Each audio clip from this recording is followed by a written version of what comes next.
waciye bugufi uza kubana na bene muntu udusubiza ubucuti ku Mana twari twaricuje kubera ibyaha byabo. Ibyo kandi ubikorana impuhwe n'urukundo rutangaje, kuko nta rukundo ruruta urwo utangira inshuti z'ubugingo bwe. None rero ubwo twagize amahirwe yo kumenya urwo rukundo, natwe duhe kugukunda n'umutima wacu wose, tugukundisha abo dusangiye ukwemera ndetse n'intandaro yo kugukundisha abakwirengagiza cyangwa se abatarakumenya. Muri iri sakaramento ry'agatangaza washatse kuguma hafi yacu no kugumisha muri twe ingabo y'urupfu n'izuka ryawe dukesha agakiza. Nabyo ni impamvu ikomeye yo kugukunda no kugusanga kenshi muri iri sakaramento ngo twibuke ineza n'ubuntu byawe. Nyagasani Yesu, turagukunda rwose, uraturinde icyadutandukanya nawe cyose. Amina.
Boris Gikarasha Mvase oya Beata Mvugije yepfo ndi kubona hari abasore benshi bashaka kwinjiramo, nanjye sinaninjiyemo, ntabwo bagufungurira hari abandi bantu bagiye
Dawe Mana nyir'ijuru n'isi, ndagushimira ko waduhaye umwana wawe Yesu Kristo akatwigisha gukora icyo ushaka no kugukunda uko bikwiye. Nyagasani Yesu Kristo, uzuza mu mitima yacu amatwara y'ubumwe bwa Data wadusohoreje. Dore ubu turi imbere y'isakaramento ryawe ritagatifu, ari ryo wavugiyeho ubwawe, iki ni umubiri wanjye, mwakire murye, iki ni amaraso yanjye mwakire munywe. Ubwo buntu bwawe Nyagasani buneza umutima wacu, waducunguye gusa ahubwo wiyemeje no kudutunga, kandi tukabaho muri ubu bugingo tuzi ko tubeshejweho nawe, dutegereje ubundi bugingo bushya nanone tubikesha iyo ngabire. Rwose twakwitura iki Nyagasani? Ntacyo twabona atari ugusingiza izina ryawe. Akira umutima wacu, imibiri yacu no gushaka kwacu, mbese ibiri ibyacu byose turabigutuye, ahasigaye twitungirwe nawe, ubaho ugategeka iteka ryose.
Nyagasani Yezu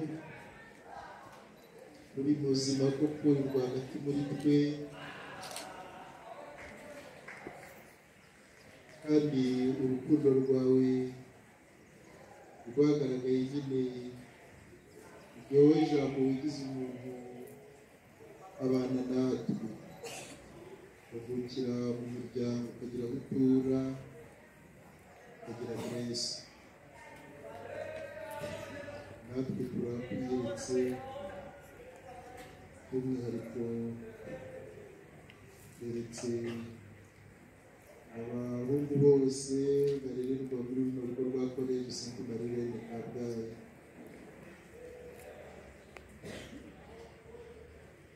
ubakingurira ubwenge n'umutima nuko babashe kukwakira, ubane nabo nk'uko tugutambagije tukakugeza hano batuye aho barara, nuko umwiherero w'umutima buri wese muri twebwe ube koko ihuriro rizima kwimakaza umutima buri wese muri twebwe, kugisha urukundo rwawe, ku buntu bwawe, ku neza yawe, uhe uwo uri we, nuko natwe twishimire kuba nkawe, wowe watwitangiye none ukaba uganje mu buzima, natwe uhamagarira kuzaraganzamo abazagukurikira mu budahemuka kugeza na ryari, ariko twagira wowe ko turi mu nzira igora ipfunana inzitane, ibamo ibishuko byinshi byatuma dutana. Ubu intambwe zacu rero kuko gutangiye dutangiye twumva ijwi ryawe ridusubiza mu murongo, ridusubiza mu nzira igana ubugingo, wobaho ugategeka iteka ryose.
Wowe warize intungane umubiri wa Yesu nirokoreye, Yesu wa Yesu nsabemo, maze abyumva ibibazo byagira ibyaha, ububabare bwa Yesu ukomeze Yesu niba bwiteho ushe mu bikomere byawe ntuzabone umwamukana nawe kandi ntutangirije umunsi ndakuza uhamagare nagitekuzi wawe utekanye n'abagaragu bose Yesu wacu ababarira ibyaha byacu urinde umuriro w'iteka urahoza abantu bose kandi uzure inzira y'ijuru cyane cyane wite ku bakeneye kuza bageze mu purgatori n'abanyurwa ku isi yose amen.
Nyagasani Yesu Kristo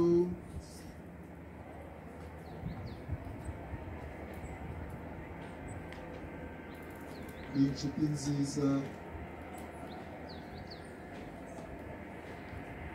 ntabwo uri umuturanyi ahubwo uri umwe muri twe wongeye kugutura igice inyubako n'uru rubuga abakobwa barerwa muri urwo rugo baturuyemo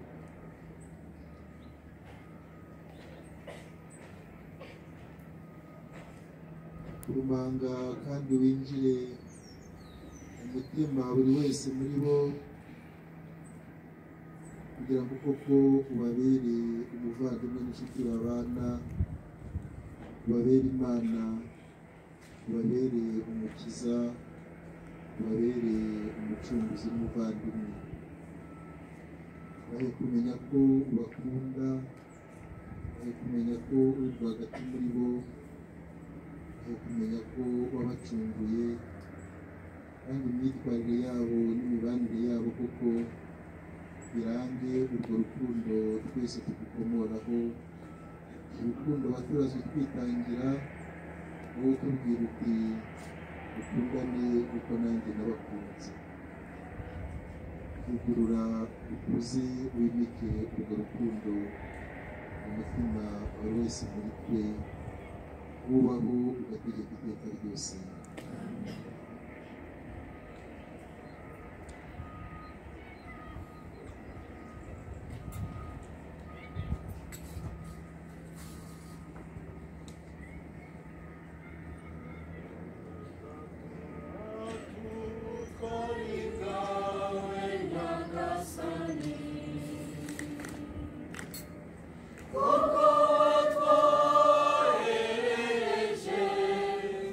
Oh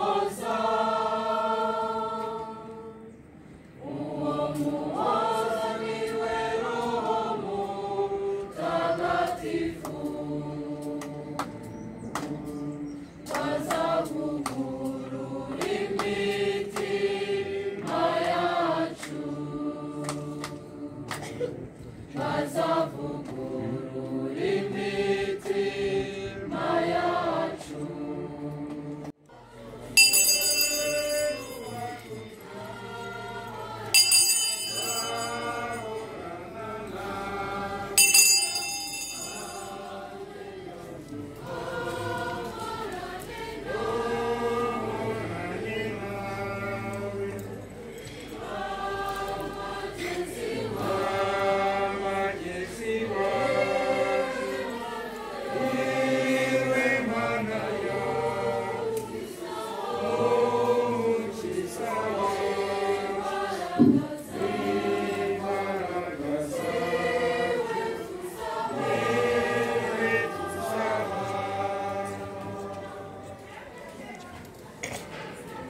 Nyagasani Yezu Kristu,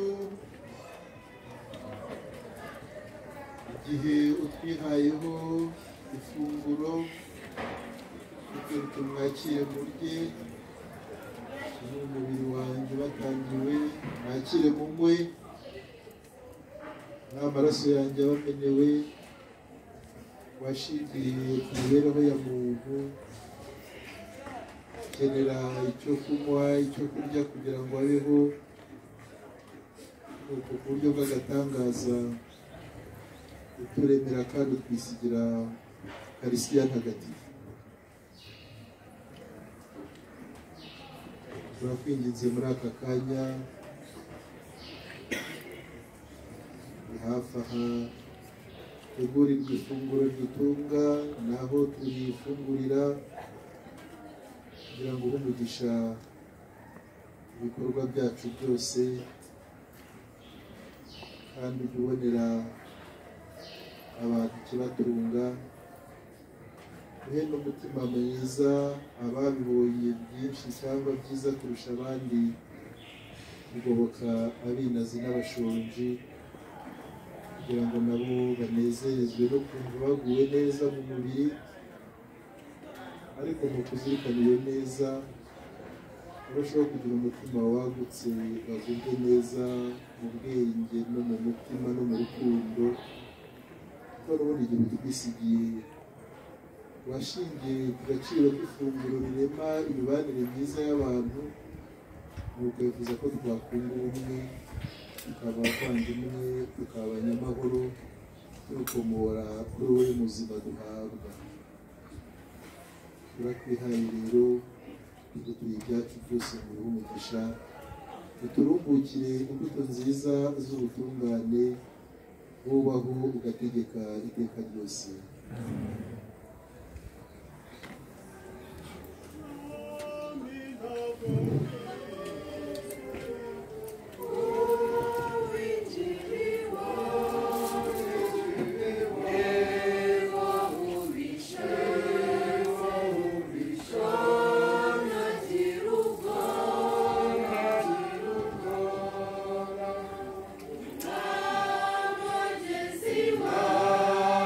Jesse,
nyagasani Yezu isoko y'ubuhanga n'ubwenge niwe buhanga butagereranywa bw'Imana.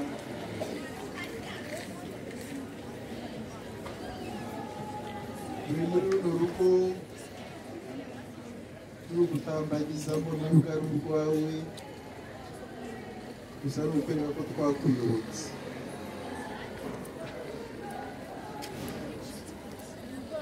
Twaraniyemo haberamo igikorwa cy'ibanze cyo kwiga no kwigisha. Wowe mwigisha w'ukuri rero ugura ubwenge bw'abigisha n'abigishwa kugira ngo abigisha basobanure neza uburyo bufasha kumvikana bugirira akamaro abo bigisha, kandi n'abigishwa bagira umutima n'ubwenge bukangutse bwakira bugasiganuza, nuko bukarushaho kumenya ibyiza byinshi bibagirira akamaro, ariko bazirikana ko mbere na mbere kukumenya no kumenyesha abandi ari bwo buhanga busumba ubundi. Ibyo twiga rero n'ibyo twigisha bidufashe kujya mbere kugira ngo tugere ku majyambere y'ukuri kandi arambye, amajyambere ashingiye ku mahoro, urukundo n'ubuvandimwe bikesha kukurangamira wowe ubaho ugategeka iteka ryose.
Nyagasani Yezu irimo duharanira kujya mbere, ariko turi kuboneza iteka amajyambere y'ukuri, nuko udukize unaturinde inkomyi zose zatuma tubusanya nawe, udukize icyaha, turinde umuvumo w'iteka, udukize ikibi cyose, turinde ibyago, ibindi byose bidukoma imbere tugacika intege. Ariko n'igihe duhuye n'ibizazane, wo gucika intege. Umenye ko nawe mu rugero rwo kudukiza uwemeye guhura n'ibizazane by'amoko yose byagukoraniyeho kugira ngo utwereke ko ari we ugenga ubuzima, udakumirwa n'imbogamizi zose, ahubwo uzinyuramo urangamiye ukingurira ubugingo buhoraho. Sura abarwayi bahumurize kandi ubakize ku neza yawe, ugenderere imbohe uzihumurize, ugenderere ababaye bose, abakene, abashonje, abinazi, abarengana hirya no hino, abari mu midugararo, abari mu ntambara. Nuko amahoro yawe koko aba ariyo aganza, wowe mwami w'amahoro. Ayo mahoro nabanza ature mu mitima yacu, mu mitekerereze yacu, nuko tubashe kuba koko ababibyi bayo muri bagenzi bacu. Yezu wacu ubabarira ibyaha byacu, turinde umuriro w'iteka, garoza abantu bose kandi uziyobore inzira y'ijuru, cyane cyane wita ku bakeneye kuza abagaruka mu purgatori n'abanyabyaha b'isi yose. Amen.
Original.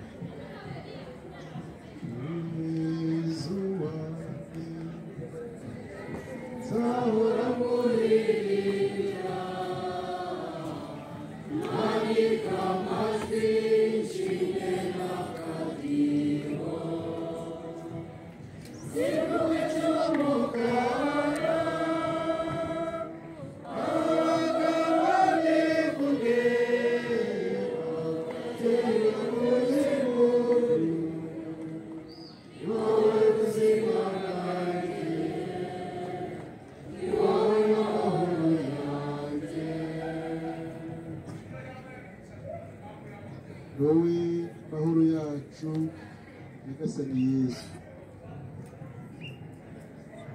wowe mwami w'amahoro, twongeye kudutura igihugu cyacu, gikomereze amahoro, gikomereze umutekano, gikomereze ubushake bwo guharanira icyiza buri gihe kibereye abaturage bose, kibafitiye akamaro. Ni gutsinda ikibi cyose, ni gutsinda amafuti yose, gutsinda ubwitunge bwose, gutsinda akarengane aho katuruka hose. Dukwiye kandi ibihugu byose aribyo duturanye bya Afurika n'iby'isi yose kugira ngo umwami w'amahoro uganze azirikanye uri mu ntambara ku buryo bukomeye muri iki gihe bimeze nabi hagati ya Irani na Israheli hamwe n'Uburusiya hari n'abandi barebana amaso ye barebana nabi usanga intambara isa nk'itutumba kandi intambara nta n'ubumwe itanga amahoro itanga ubuzima irasenya yubaka intambara irica intambara itandukanye rwose n'ituba twifurije w'umwami w'amahoro w'umwami w'ineza w'umwami w'urukundo buri mutima rero n'ibikorwa biba amahoro turwanya icyadutandukanya cyose kandi rero buri wese muri twebwe bisakarwa ku bandi no ku isi yose bitubereye ubutumwa wowe utubwira uti asigiye amahoro mbahaye amahoro yanjye ariko warongeye uti sinabahaye nk'uko isi yatanze igihe rero amahoro y'isi ataraba meza uwo mutima utekanye wo gukurikiranwa n'iyo midugararo ahubwo tubeshweho n'uko twizeye ko gufite abafite byose bubaho ugategeka iteka ryose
Nyagasani Yezu Kristo kuba ndi imbere y'isakaramento ryawe ritagatifu biranyibutsa ingabire y'urukundo wagize ishingiro ry'ingoma y'Imana mu bantu ugira uti nimukundane nk'uko nanjye nabakunze none ndagusaba ngo kiliziya yawe itunzwe n'Eucharistia ntagatifu ihe kuba ikimenyetso nyacyo cy'urukundo muri isi yacu icumbi nabi ababatijwe mu izina ryawe kandi batunzwe n'Eucharistia ntagatifu bahe kudatambamira urukundo rwawe mu bantu imibereho yacu n'imyifatire yacu imbere y'abandi b'intangarugero y'urukundo rwawe, twizihize igihe cyose dutura igitambo cy'Ukarisitiya ntagatifu.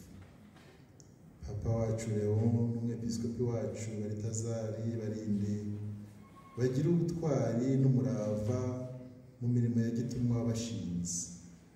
Abapadiri n'abandi biyeguriye Imana babere isi yacu umusemburo w'urukundo rwawe. Abakristo bose n'abandi bagushakashakana umutima utaryarya bisesureho uburanga bwawe, maze isi yacu irusheho kuba nziza. Natwe abagaragu n'abaja bawe banyuzwe no kuba turi imbere yawe, uturinde ubutati n'umutima w'ikinyoma, maze twese tubone gushishikarira ihirwe ry'ijuru wadusezeranyije, wowe aho ugategeka iteka ryose.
Waduhaye umugati wo mu ijuru,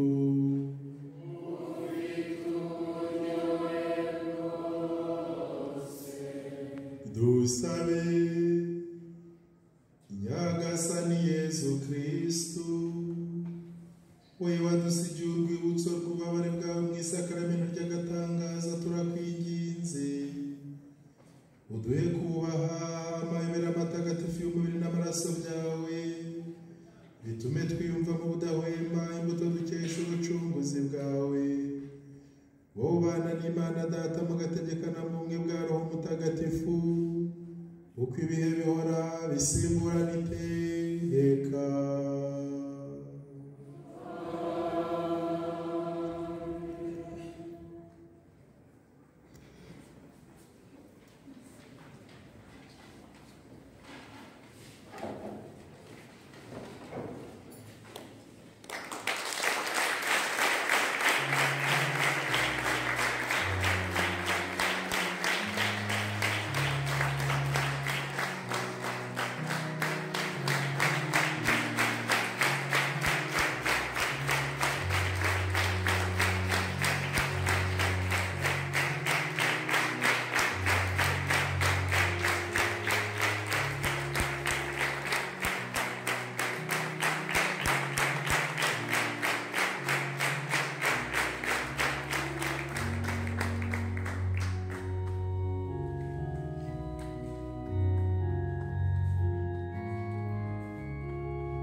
ushobora byose abamugisha Imana Data na Mwana na Roho Mutagatifu mujyana amahoro ya Kristo icyumweru cyiza.